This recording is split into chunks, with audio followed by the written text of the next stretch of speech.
अस्सलाम वालेकुम my YouTube family, कैसे हैं आप लोग। उम्मीद है सब ठीक ठाक होंगे और अपने अपने घरों में खुश और आबाद होंगे।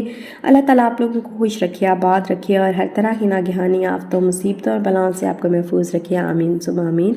सुबह का टाइम है और अभी आप देख सकते हैं कि कराची में जो है ना सुबह सुबह किस तरह से धूप जो है ना कड़कती हुई निकली हुई है और ठंडी ठंडी हवा है चल रही है, तो इस वजह से अभी फील नहीं हो रही। लेकिन जैसे ही थोड़ा सा टाइम आगे गुजरेगा ना तो काफ़ी ज़्यादा गर्मी हो जाएगी और दोपहर के टाइम तक तो बिल्कुल मतलब तकरीबन 10 बजे से लेके और शाम को 4 बजे तक ना बहुत शदीद गर्मी रहती है और बाहर निकलना भी नहीं होता। बड़ी बड़ी मुश्किल से जो है ना वो हम काम ख़त्म करते हैं, क्योंकि पसीना वगैरह जितना आ रहा होता है तो बिल्कुल हिम्मत ही नहीं हो रही थी। अभी तक गर्मी ना ख़त्म नहीं हो रही बिल्कुल। यहाँ पर जो है वो नाश्ता बना रही हूँ। ताहिर अभी छोड़ के आए हैं इशाल को स्कूल में और वापसी पे कुछ ना कुछ लेते आए हैं, क्योंकि आज थोड़ा सा डिफरेंट करने का इरादा था। हमने कहा कि कुछ थोड़ा डिफरेंट करें। हर वक्त ही सैंडविचेस और मतलब टोस्ट और पराठे और ये सारी चीज़ें जो है वो होती रहती हैं, तो आज थोड़ा सा ना कुछ डिफरेंट करते हैं। तो बस यहाँ पर जो है ना अभी नाश्ता जो है वो मैं बना रही हूँ और स्टोव की हालत देखें कि कितनी ख़राब हो गई है। एक तो ये जो तबीयत है ना अचानक से गड़बड़ होती है, फिर उसके बाद काफ़ी सारे दिन जो है ना ऐसे ही निकल जाते हैं। तो यहाँ पर अभी मैं इसको क्लीन करूँगी, साफ़ करूँगी सारे स्टोव को। बड़ी बुरी हालत हुई हुई है इसकी। बाकी चीज़ें अपनी जगह पर समेट के रख रही हूँ, क्योंकि अभी काफ़ी दिन के बाद जो है मैं दोबारा से थोड़ी सेहत बहाल हुई है ना, तो अब किचन का और घर का जो है ना दोबारा से होश आना शुरू हो गया आहिस्ता आहिस्ता। यहाँ मैंने नीचे सेटिंग जो है ना इसकी थोड़ी सी चेंज कर दी थी, इस कैबिनेट की थोड़ी सी चीज़ें, थोड़ा सामान जो है ना मैंने दूसरी तरफ रख दिया था और यहाँ पर ये बास्केट थी, ये मैंने स्टोर में रखी हुई थी। तो मैंने कहा क्योंकि किचन में बंदा खड़ा होकर काम कर रहा होता है तो यहीं पर ही चीज़ें ज़रूरत पड़ती हैं। तो ना मैंने क्या किया कि ये चीज़ें ना मतलब अंदर जाना, आपको अगर अनियन चाहिए, गार्लिक चाहिए तो आपको अंदर जाना पड़ेगा स्टोर में, फिर वहाँ से लाना पड़ेगा। तो थोड़ा सा ना अजीब सा लगता है। और यहाँ पर बहुत सारी सिस्टर्स ने कहा था कि यहाँ पर इधर नीचे ना रखें सिंक में, क्योंकि पानी गिरता है। तो पानी इसमें से नहीं गिरता, बिल्कुल क्लीन रहता है, कोई ऐसा इशू नहीं है। बेशक गटर बंद भी हो जाए ना तो पानी यहाँ नहीं गिरता, ये बिल्कुल साफ़ ये कैबिनेट रहती है। तो इस वजह से मैंने बर्तन इसमें रखे हुए हैं और साथ में थी रात वाली रोटी तो मैंने कहा मैं यही गर्म कर लेती हूँ, साथ में थोड़ी सी, बहुत मज़े की लगती है, सुबह नाश्ते में बहुत अच्छी लगती है। बस नाश्ता वगैरह करने के बाद बाकी जो रूटीन के काम हैं वो कर रही थी और साथ ही साथ मुझे ख्याल आया कि ये जो प्लांट है ना, ये मेरा जो बिल्कुल किचन के सामने ही पड़ा हुआ है, तो ये प्लांट ना बिल्कुल ग्रो नहीं कर रहा। पता नहीं क्या मसला है कि मतलब एक ही बेल जो है ना वो पता नहीं ऐसे रेंगती हुई जा रही है, ज़रा ज़्यादा सही से जो है ना वो ग्रो नहीं कर रही। तो मैंने सोचा कि इसको काट लेती हूँ और काट के इसको किसी ग्लास वगैरह में या किसी उसमें पानी के अंदर जो है ना इसको रखती हूँ। इंशाल्लाह वहाँ पे ग्रो हो जाएगी। और यहाँ पर जो है ना दूसरा प्लांट मैं शिफ्ट कर देती हूँ, क्योंकि इस तरह से ना ऐसे फजूल में ऐसे इतना इसको रखा हुआ है लेकिन ये ग्रो तो हो नहीं रही। और बड़ा कुछ किया इसकी, मतलब गोडी वगैरह मैंने की थी, पानी भी मैं इसको देती हूँ, लेकिन पता नहीं क्या मसला हो गया कि ये ग्रो नहीं हो रही। तो बस अभी उसको मैं कर रही हूँ सेट। और इस तरह से मैंने आपको कहा, बताया था पहले भी कि मैं इस तरह से प्रोपिगेट करती हूँ कि यहाँ पर एक पूरी बेल ले ली है मैंने, उसको थोड़ा थोड़ा सा मतलब थोड़ी उसकी एक नोड सी जो है ना वो बची होनी चाहिए, और फिर वहाँ से जो है ना वो एक इसकी जो है मतलब जो प्लांट क्या कहें कि जहाँ से ग्रो होना स्टार्ट होता है ना वो इसी जगह से होता है, मतलब फूटता है जहाँ से पौधा, तो वो ऐसी ही जगह से जो है ना वो एक कोंपलें निकलती हैं और इस तरह से फिर बड़ा। तो इस वजह से मैं इसको ध्यान से जो है ना थोड़े से इसका थोड़ी थोड़ी जगह इस तरह करके रखती जा रही हूँ। और इसको मैंने एक को मैंने बॉटल में रख दिया है और बाकी दूसरा भी मैंने इसी तरह, ये जो अचार की खाली बोतलें पड़ी होती हैं ना इनमें ही मैंने कहा इसको रख देती हूँ। फिर जब ग्रो हो जाएगा, बहुत ज़्यादा हो जाएंगे, तो फिर मैं इनको थोड़ा थोड़ा फैला दूँगी, अलग अलग से जो है ना इनकी पॉट्स बना लूँगी या कुछ भी कर लूँगी। तो यहाँ पर ये देखें कि मैंने इसको वो किया है, या पानी डाला है, पानी में इनको मैंने डाल दिया है। और ये भी थोड़ी सी ख़राब है क्योंकि इनके ऊपर मट्टी डस्ट वगैरह भी है, तो ये मैंने साफ़ करके इनको मैंने रख देना है टेबल पे। और यहाँ पर मैं सोच रही थी कि जो मेरा एयर फ्रायर है वो गंदा हुआ था, धुला नहीं था। कल मैंने इसमें बनाया था तो मैंने कल जो है ना इसको धोया नहीं था, ऐसे ही मैंने रख दिया था। तो अभी जो है ना मैंने इसको सही से मैं सोच रही हूँ कि इसको सही से जो है ना अभी धो लेती हूँ। और इसको ना धोते वक्त थोड़ा सा एहतियात से काम लेना पड़ता है कि इधर जो नीचे वाला इसका जो पॉट है ना उसमें कहीं पानी वगैरह ना चला जाए। तो इसको थोड़ा सा ध्यान से जो है ना वो मैं, वैसे तो मैंने साफ़ करके हल्का हल्का तो वॉश करके रख ही दिया था, लेकिन बिल्कुल अच्छी तरह ताकि ग्रीस वगैरह ख़त्म हो जाए बिल्कुल, वो नहीं मैं कर सकी थी। तो वो अभी मैंने इसको वॉश कर दिया है। आज थोड़ा मूड है कि बनाएं साबुत मसर और चावल, क्योंकि ये शाल को भी अच्छे लगते हैं थोड़े, और ताहिर को भी, और मुझे भी बहुत अच्छे लगते हैं। वैसे ये चीज़ किसको बुरी लगती होगी, ये तो सबको ही अच्छे लगते होंगे।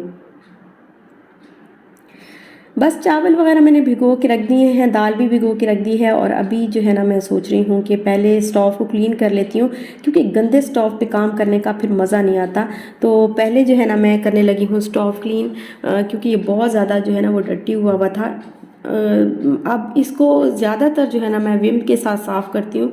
जब से मुझे विम पाउडर मिला है ना, तो उसके बाद जो है ना एक तरह से लाइफ जो है वो आसान हो गई है। विम पाउडर से बहुत ईजिली जल्दी से जो है ना वो ग्रीस ख़त्म हो जाती है।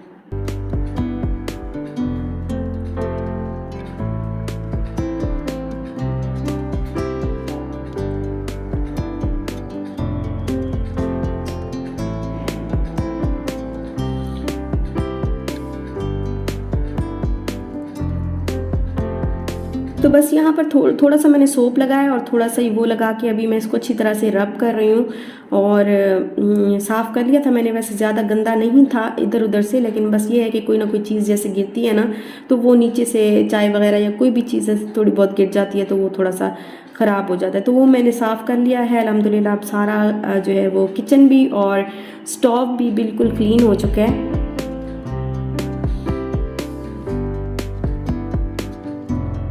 तो अभी मैंने सोचा कि खाना बना लेते हैं, फिर बहुत ज़्यादा लेट हो जाएगा। तो यहाँ पर बस मैंने अनियन और जिंजर गार्लिक पेस्ट जो है वो मैंने फ्राई किया है। और यहाँ पर ये जो लाइट लगी हुई है ना, इसका बहुत मुझे फ़ायदा होता है कि किचन के ऊपर बिल्कुल ना अंधेरा अंधेरा फील नहीं होता। अभी मेरे सारे ट्राइपॉड भी क्लीन करने वाले हैं, वो भी इंशाल्लाह मैं जल्दी से जो है ना क्लीन करूँगी। यहाँ पर बस मैंने अनियन और जिंजर गार्लिक पेस्ट को फ्राई किया है। उसके बाद मैंने इसमें डाला है red chilli powder, coriander powder, turmeric powder, और थोड़ा सा जो रेड चिली फ्लेक्स होती है ना, वो थोड़े से मैंने इसमें डाले हैं। इसके अलावा थोड़ा सा मैंने गरम मसाला डाला है, क्योंकि गरम मसाला जब ये बन जाएगी ना, बिल्कुल रेडी हो जाएगी, तो ऊपर स्प्रिंकल करने के लिए भी थोड़ा सा मैंने रखा है। फिर एक ही दम से डाल दें तो फिर बाद में जब आप डालेंगे तो वो फिर थोड़ा ज़्यादा हो जाएगा। तो यहाँ पर बस सारी चीज़ें मैंने फ्राई की हैं, मसाला फ्राई किया है, और फिर इसमें मैंने टमाटर डाल दिए हैं। तो इन सारी चीज़ों को फ्राई करने के बाद, मसाला बनाने के बाद, जो दाल मैंने भिगो के रखी हुई है वो अभी मैं डाल देती हूँ इसके अंदर। और इसको मैं प्रेशर कुकर में बना रही हूँ, क्योंकि यहाँ पर जल्दी से बन जाती है। तकरीबन 10 से 15 मिनट लगते हैं, और दाल जो है वो बिल्कुल रेडी हो जाती है। तो यहाँ ना मैंने इसमें इस दाल में, स्पेशली इस दाल में जो पुदीना होता है ना, वो अगर आप डालें तो इतनी मज़ेदार किस्म की, और इसके ऊपर पुदीना डाल के फिर इसके ऊपर नींबू निचोड़ के आप खाएं तो ये दाल कमाल की लगती है, इतनी चटपटी लगती है कि मैं क्या बताऊँ। तो यहाँ पर बस मैंने पुदीना चॉप किया है, और साथ में कोरिएंडर भी चॉप किए हैं। ग्रीन चीज़ कह रही हूँ, ग्रीन चिलीज़ जो है ना वो मैंने 2 से 3 दी हैं, और गार्लिक साथ में मैंने तड़का लगाने के लिए रखा था। तो यहाँ देखें कि दाल जो है ना वो गल चुकी है, लेकिन अभी मैंने इसमें घोटने से ना थोड़ा इसको घोटा लगाना है।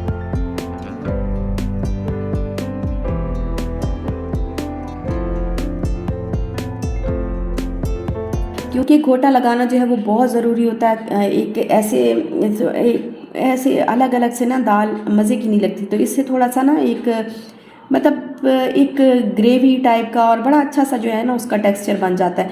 तो यहाँ पर बस मैंने घोटा इसको लगा लिया, और ये जो ग्रीन चिलीज़ हैं और जब सारी जो ग्रीनरी है ना सारी, वो मैं इसके अंदर डाल दूँगी। लाइक ग्रीन चिली है, कोरिएंडर है, मिंट है, ये सारी चीज़ें मैंने चॉप करके रखी हुई थी, तो ये मैंने इसमें डाल देनी है। और इसको मैंने थोड़ा सा बस मिक्स करना है, ज़्यादा नहीं पकाना, क्योंकि कोरिएंडर आप जितना ज़्यादा पकाएंगे ना उसकी जो ग़िज़ाइयत है ना वो उतनी ज़्यादा ख़त्म होती जाएगी।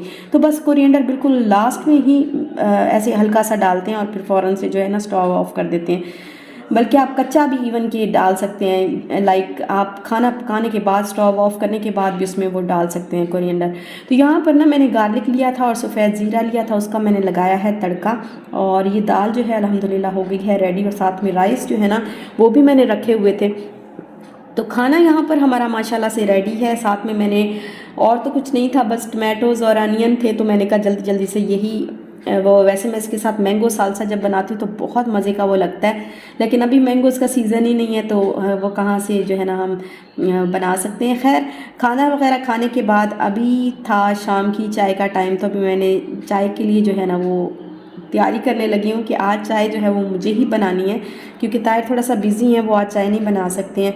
तो बस अभी बना रही हूँ मैं चाय।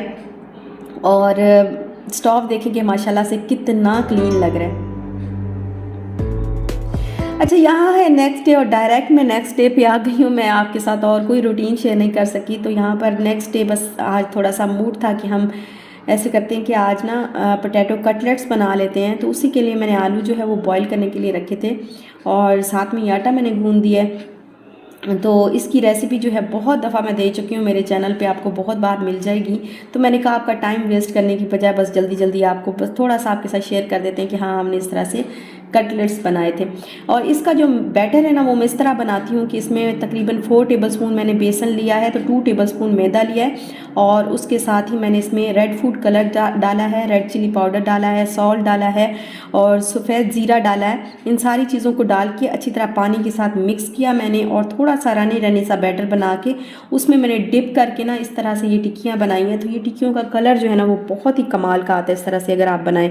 तो मैं हमेशा से थोड़ा सा रेड फूड कलर डाल देती हूँ और मैदा भी लाजमी डालती हूँ, जिससे क्रिस्पी क्रिस्पी जो है ना इसकी ऊपर वाली लेयर जो टिक्कियाँ होती है ना उनकी जो ऊपर की लेयर है वो बड़ी क्रिस्पी सी बनती है। तो बस यहाँ पर बना रहे हैं रोटियाँ।